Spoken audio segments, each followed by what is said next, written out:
salaamaaleykum waa Sénégal maa ngi leen di nuyu waa diaspora bi di nuyu waa sous-région bi yëpp di leen wax ni maa ngi tudd Mouhamed Sy jiite benn mouvement bu tudd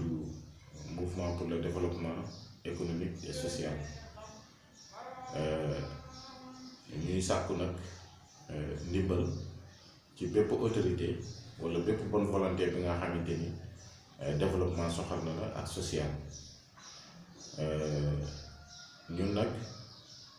mouvement la boo xamante ni siège bi mu ngi fii ci Dakar Guédiawaye mouvement bi nag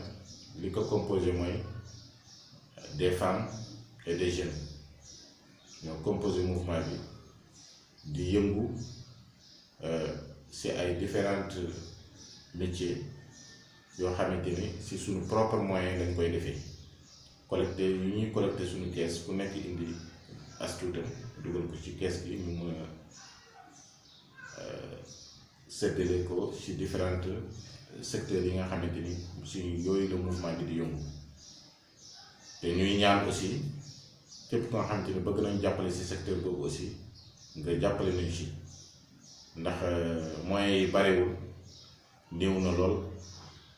des maigres moyens dañuy utiliser pour mën a def suñu ay activités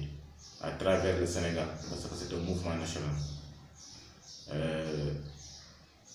dañuy yëngu ci agriculture muy mbay mi di yëngu ci aviculture muy yarum ganaar bi di yëngu aussi ci transformation céréales ak savon ak eau de javel pour les femmes di yëngu aussi ci élevage muy yar mi yarum xar yarum ganaar ak lépp daal lu nga xamante ne élevage la donc ñuy solliciter bonne volonté yi di solliciter ñi nga xamante ne aussi xëy na tàmm nañu di collecter ay fonds di ko dimbalee ay doomu aadama surtout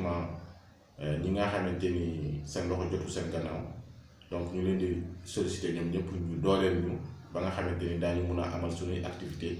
comme ni ñu ko bëggee comme ni ñu bëggee développement am fii ci Sénégal te aussi on est représenté partout dans le Sénégal donc ñuy ñaan ndimbal ci àdduna bi yëpp képp ku ko mën rek ak noo ñu mën a dimbalee rek même su fekkee ne danga ñuy defal partenariat ak lu ne walla subvention bëgg nañu parce que li ñu soxla rek mooy liggéey fexe ba askan bi nga xam ne seen loxo jotu seen gannaaw ñu mun a am ci lu ñu jàpp am ci lu ñu téye donc ñu ngi sollicité àdduna bi yëpp macha allah di leen sant di leen gërëm yi ñëpp. asalaamaaleykum waa Sénégal maa ngi leen di nuyu yéen ñëpp ku ci nekk ci turam ak santam di nuyu tous les Sénégalais de l'extérieur ñi nekk ci diaspora bi ñëpp maa leen di nuyu man la Thioro Ndiaye vice-présidente du mouvement MPDS mouvement pour le développement économique et social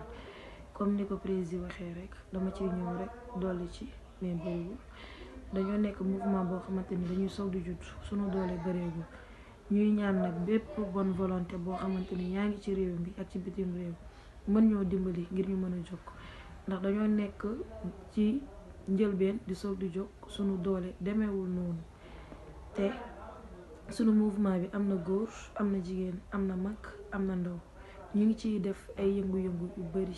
benn ci wàllum defar saabu wàllum mbay mi wàllum yarum ginaar ba cim xar te soxla nañ ndimbal ci képp koo xamante ne ni am nga ndimbal te yéene nga dimbali ñun ñi nga xamante ni sunu mouvement bi nekk na mouvement national te bëgg nañ mu dem doon ëllëg ba doon mouvement international jaajëf ñu ngi leen di gërëm merci beaucoup.